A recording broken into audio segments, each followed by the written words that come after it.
You see Big Jim Martinelli here getting ready for the production for the sausage men to start bringing in the meat. I think cameraman Ron is around the other side of the camera starting to roll it. And here we are. As I might have said at one point during this production, I neglected to turn the shotgun microphone on. As a result, we have no sound, so I'm manually narrating, I should say, the audio portion of this presentation.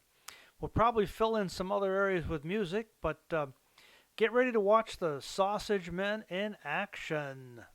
We got the bacon all the way through here. Shut the machine off, Jim. We're going to change the bit. The die. The die. We're going to change the die. Yes, correct.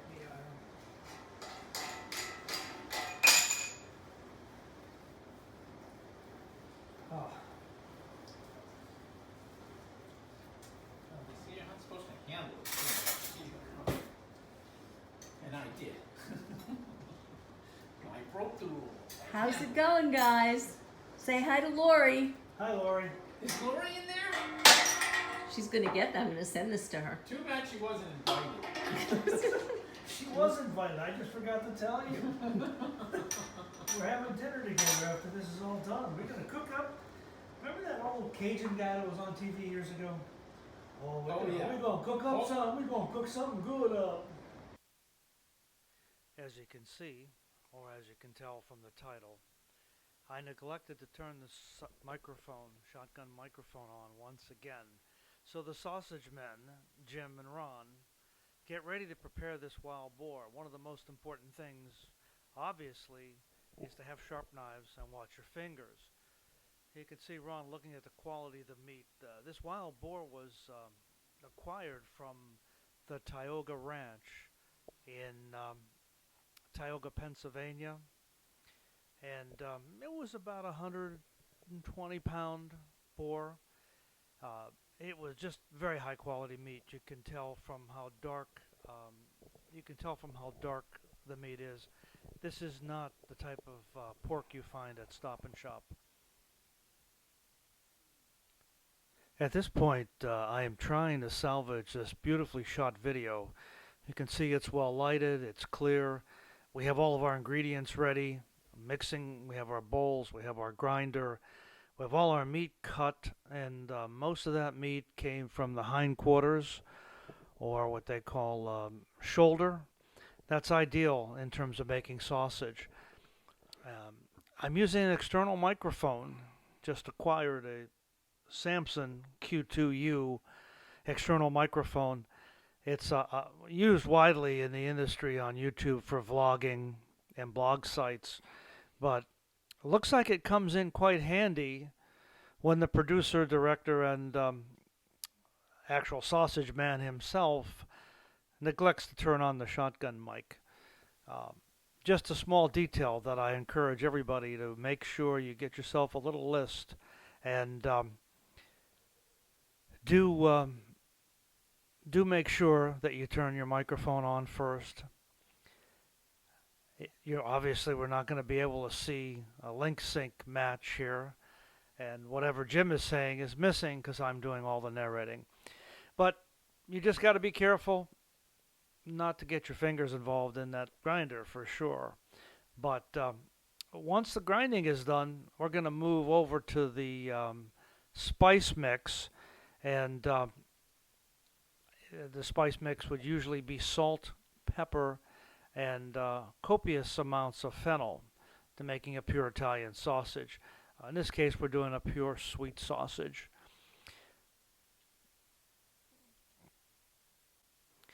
And so the sausage men continue their chore at hand, basically continuing making force meat by putting nice chunks of wild boar into the grinder mechanism. This grinder, by the way, is one of the medium grade Cabela's units. I didn't see the value in going to the top of the line.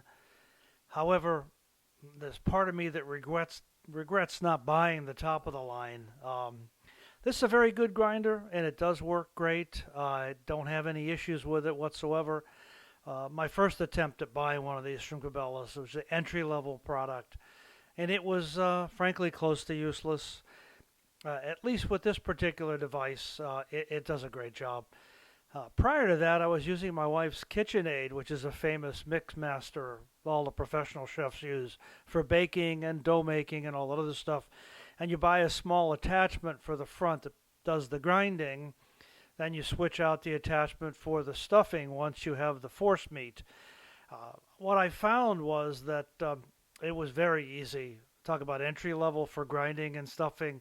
This was very, very entry level um, device that I actually managed to destroy one day, grinding up some venison for some sausage and some hamburger meat, but or Veni burger meat, I guess I should say. But you know, you get what you pay for when it comes to kitchen products like this. But if you're not a professional processor, you're not doing a couple deer a week. This particular device you'll find more than sufficient. As you can see, Jim was doing a great job of feeding the grinder mechanism, and Ron was doing his share of keeping up by forcing it through the grinding mechanism. I guess that's probably why they call it force meat. You're actually forcing the meat through a grinder mechanism. Um, as I had said earlier, once this particular chore is over, you do move very aggressively into the seasoning. I'm probably not going to show the part where you actually test for seasoning. You take a small batch after it's mixed, put it in a fry pan, cook up a little patty, and then from there decide whether you want to add additional spices, whether you think you have enough and you have too much spices, you add more meat that's unspiced. And it's a delicate process. There really isn't a direct recipe correlation that's going to give you exact quantities.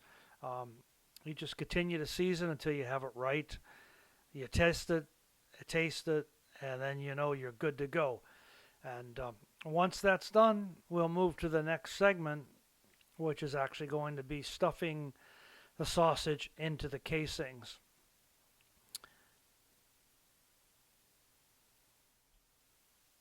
So as the sausage men continue their task at hand, you can see that Ron's acting as the chief foreman and just checking over the quality of the ground force meat.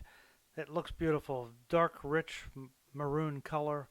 As I said earlier, not what you normally find in the pork aisle at Stop and Shop.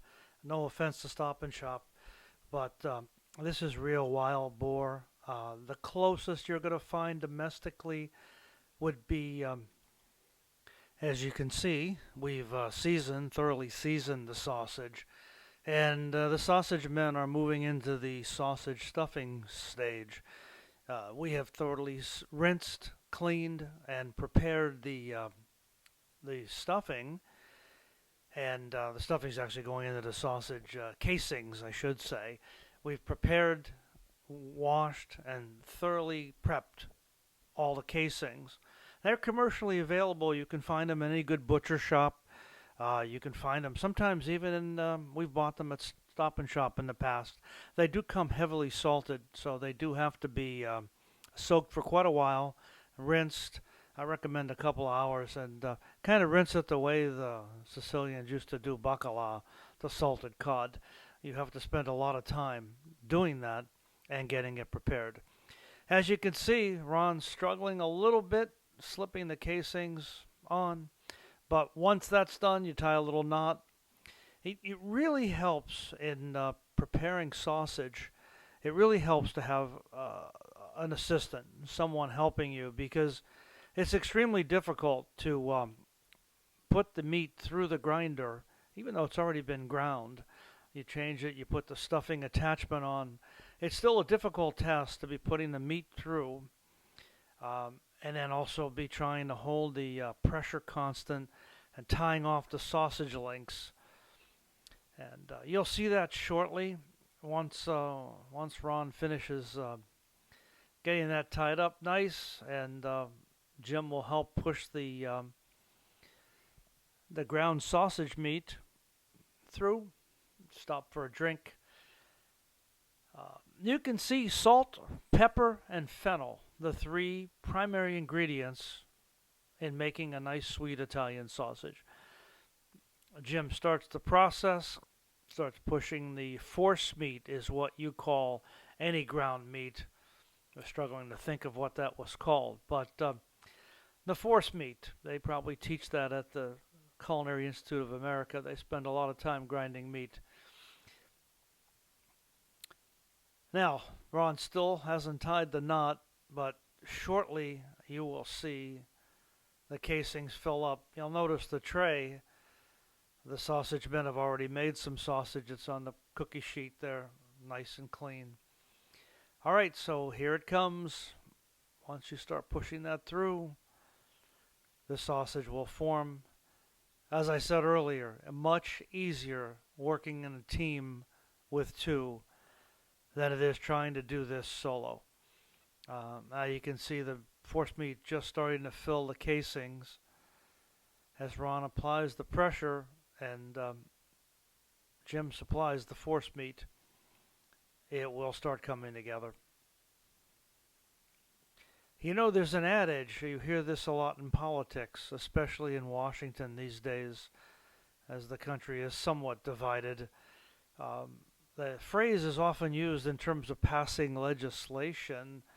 It's kind of like making sausage, but the final outcome is a beautiful thing.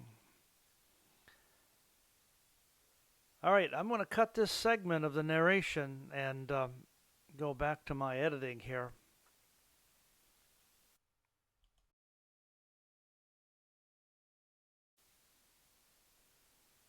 So, as often happens when you get involved in sausage making or any combined kitchen task this intense, it's tiring on your back and you need to change up from time to time. So, the boys decide to switch roles here. Well, I guess the boys decide to switch roles, but I still see Jim doing the stuffing and Ron controlling the sausage outcome.